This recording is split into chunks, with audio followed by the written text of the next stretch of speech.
Good morning dear students.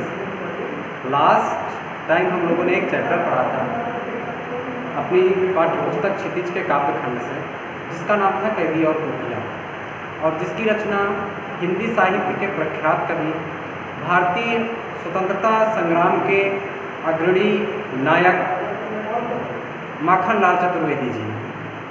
Makhanlal Chaturvedi, जैसा कि आप सबको पता है, एक स्वतंत्रता संग्राम सेनानी थे और असहयोग आंदोलन के समय वे भारत को आज़ाद कराने की उस लड़ाई में कूद पड़े थे और इसके लिए वो कई बार जेल भी गए थे और जेल में रह कर के ही उन्होंने इस कविता को रचा था।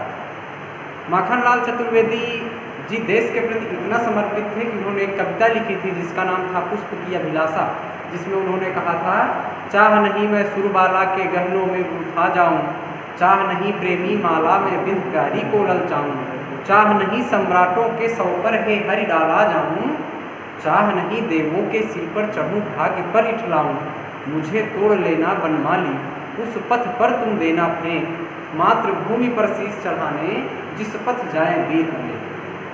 तो ये थे माखनलाल चतुर्वेदी, जिन्होंने देश के लिए, देश को आज़ाद कराने के लिए, अंग्रेज़ों के चंगुल से भारत माता को छुड़ाने के लिए भारत के स्वतंत्रता संग्राम में कूदे और न जाने कितनी बार जेल गए। और उसी जेल में लिखी हुई कविता कैदी और कोकिला का एक पाठ हमने पढ़ा।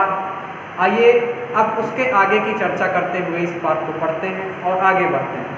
तो आगे उन्होंने कहा, क्यों भूख पड़ी वेदना बोझ वाली सी, कोकिल बोलो तो क्या लूटा मृदुल वैभव की रखवाली सी, कोकिल बोलो तो। प्रस्तुत पंक्तियों में कवि माखनलाल चतुर्वेदी जी कहते हैं, उस कोयल को संबोधित करते हुए कहते हैं कि क्यों भूख पड़ी वेदना बोझ वाली सी, कि इस अर्धरात्रि के समय में हे कोयल तुम क्यों आवाज़ लगा रही हो, क्यों भूख। भूख का मतलब क्या होता है? हृदय से अचानक से रह कर जो उठने वाली आवाज़ होती है उसे भूख कहते हैं। तो उस कोयल से पूछ रहे कि क्यों भूख पड़ी, तुम इतनी समय इस अर्धरात्रि में क्यों भूख पड़ी हो, वेदना बोझ वाली सी, और तुम्हारी इस भूख में, तुम्हारी इस आवाज़ को सुन करके मुझे ऐसा लगता है जैसे वेदना मीन्स होता है दुख, जैसे तुम्हारे ऊपर दुखों का कोई पहाड़ टूट पड़ा हो, तुम्हारी आवाज़ को सुन करके मुझे ऐसा प्रतीत होता है। कोकिल बोलो तो, ऐसा क्या हुआ है तुम्हारे साथ जिसकी वजह से तुम दुखी हो?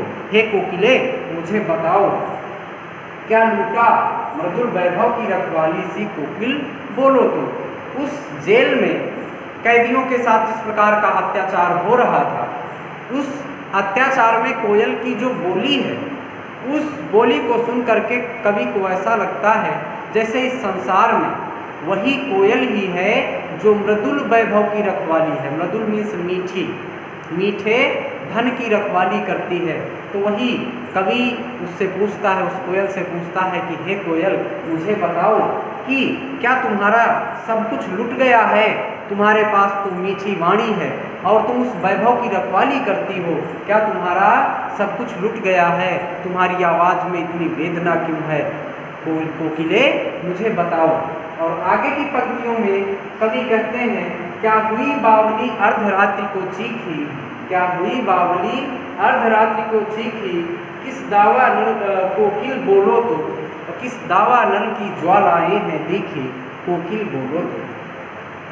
प्रस्तुत पंक्तियों में कवि कहते हैं कि क्या हुई बावली, बावली का मतलब होता है पागल, क्या तुम पागल हो गई हो? क्या हुई बावली अर्धरात्रि को चीखी, तुम आधी रात में जिस तरीके से चीख रही हो, मुझे तो यह अंदेशा है कि शायद तुम पागल हो गई हो। कोयल क्या तुम पागल हो गई हो जो अर्धरात्रि के समय इस तरीके चीख रही हो? जरा मुझे बताओ। और आगे की पंक्तियों में कवि कहता है, किस दावा नल की ज्वालाएं हैं देखी, कोकिल बोलो तो। इन पंक्तियों में कवि कहता है, क्या तुम्हें किसी दावा नल, दावा नल का मतलब होता है जंगल में लगने वाली आग, जैसे बड़वा नल का मतलब होता है समुद्र में लगने वाली आग, तो जंगल में लगने वाली आग को हम दावा नल कहते हैं। तो इन पंक्तियों में कवि कहता है कि क्या तुम्हें किसी जंगल में लगी हुई आग दिखाई पड़ गई है जिसकी वजह से तुम इस अर्धरात्रि के समय अपनी नींद खराब करके हमें जगाने का प्रयास करो? आगे की पंक्तियों में कवि ने कहा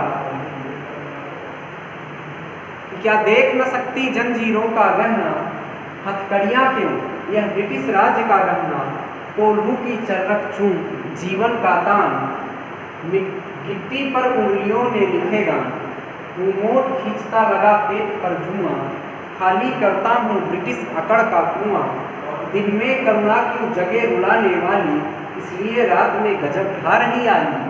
प्रस्तुत पंक्तियों में कवि कहता है कि क्या देख न सकती जंजीरों का गहना। जब उस कोयल की आवाज़ को, उस कोयल की मधुर आवाज़ को कवि सुनते हैं तो उस कोयल से कहते हैं कि क्या तुम्हें हमारे हाथों और पैरों पर जो ब्रिटिश सरकार के द्वारा डाली गई बेड़ियां हैं, जो हथकड़ियां हैं, क्या वो हथकड़ियां तुम्हें दिखाई नहीं देती हैं? और हथकड़ियां क्यों? कवि यह भी कहता है कि आप इन्हें हथकड़ियां क्यों कह रहे हैं? मेरे हिसाब से ये हथकड़ियां नहीं हैं, ये ब्रिटिश राज का गहना है जो ब्रिटिश सरकार ने हमें इस जेल में रखा हुआ है। उस ब्रिटिश सरकार के द्वारा दिए गए ये गहने हैं जो हमारी आज़ादी के प्रति हमारे संघर्ष को दिखा रहे हैं कि हमने अपने देश को आज़ाद कराने के लिए एक संघर्ष किया है। उसके बदले में अंग्रेज़ों ने हमें कुछ गहने प्रदान किए हैं और उन्हीं गहनों को हम अपने हाथों, पैरों और गलों पर पहने हुए हैं। उन्हें हम हथकड़ियाँ नहीं कहते हैं, हम ऐसा मानकर चलते हैं कि हमारी देशभक्ति के लिए ब्रिटिश सरकार के द्वारा दिए गए गहने हमारी शरीर पर अलंकृत हो रहे हैं। और कोल्हू का चर्रक चूं जीवन की तान, कवि कहता है, कवि उस कोयल से बताने का प्रयास करता है कि जब हम कोल्हू को चलाते हैं, कोल्हू क्या होता है?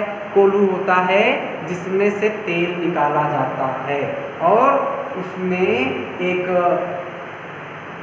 बल्ली लगी होती है। बल्ली को जो कैदी होता है वो खींचता है और कोल्हू से आवाज़ आती है धीरे धीरे, चर्रक चूं। तो कवि कहता है कि कोल्हू का चर्रक चूं जीवन का तान, इस जेल में रहते हुए और कोल्हू को खींचते हुए जब चर्रक चूं की तान सुनाई पड़ती है तो ऐसा प्रतीत होता है जैसे इस कोल्हू का चर्रक चूं ही हमारे जीवन की एक मधुर संगीत बन चुका है। हमारे जीवन के लिए यह कोल्हू का चर्रक चूं एक जीवन का तान बन चुका है।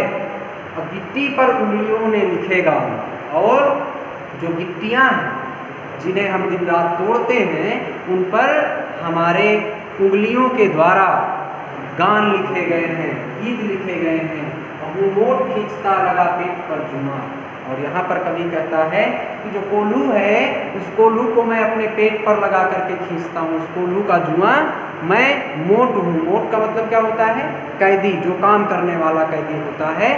तो मैं मोट हूँ और अपने पेट पर जुआ लगा करके उस कोल्हू को चलाता हूँ और खाली करता हूँ ब्रिटिश अकड़ का कुआं। कोल्हू जुआ से मतलब एक कोल्हू होता है जिसको कुएं पर लगाया जाता है और उसको जब चलाया जाता है तो कुएं से पानी निकलता है।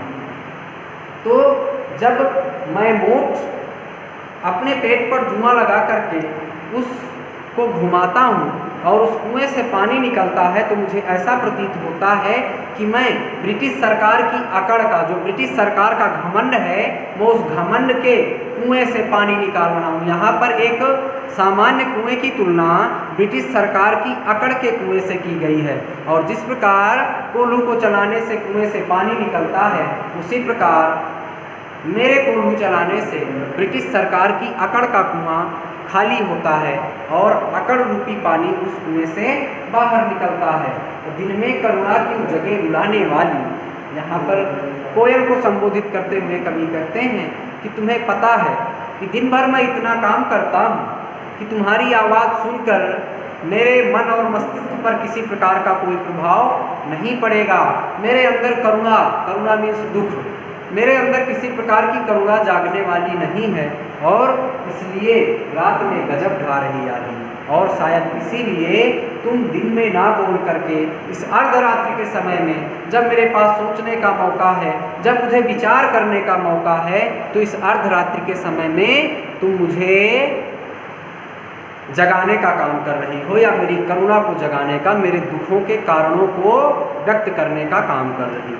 आगे की पंक्तियों में कहता है कवि कि इस शांत समय में अंधकार को रो रही इस शांत समय में अंधकार को वेद रो रही क्यों हो, कोकिल बोलो तो, चुपचाप मधुर विद्रोह बीज इस भांति हो रही क्यों हो, कोकिल बोलो तो।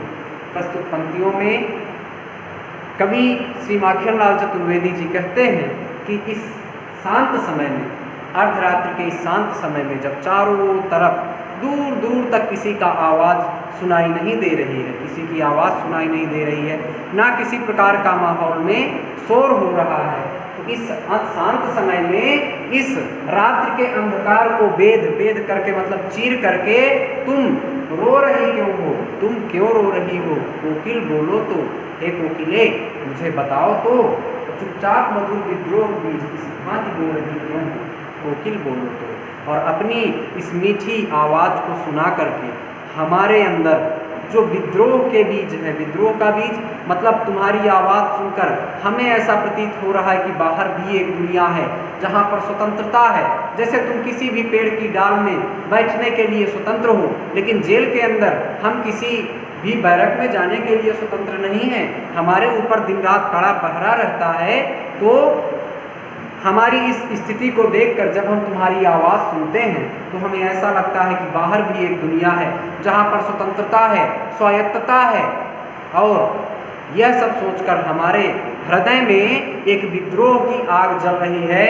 हम ब्रिटिश सरकार के इस चंगुल से, इस जेल से आज़ाद होना चाहते हैं, कोकिल बोलो तो। कवि कहता है कि तुम हमारे मन में, हमारे मस्तिष्क में वो विद्रोह के वो बीज क्यों बो रही हो, कोकिल बोलो तो। इन प्रस्तुत पंक्तियों में कवि श्री माखनलाल चतुर्वेदी ने जेल में कैद भारतीय स्वतंत्रता संग्राम सेनानियों के जीवन का बहुत ही सुंदर वर्णन किया है। एक सजीव चित्रांकन किया गया है कि किस प्रकार से ब्रिटिश सैनिक ब्रिटिश सैनिक भारत की जेलों में रहने वाले भारतीय स्वतंत्रता संग्राम सेनानियों के ऊपर किस प्रकार का अत्याचार करते थे और उनसे किस किस प्रकार का काम लिया जाता था, इस बारे में यहाँ पर चर्चा हुई। तो बाकी का जो बचा हुआ पार्ट है नेक्स्ट वीडियो में। Thank you.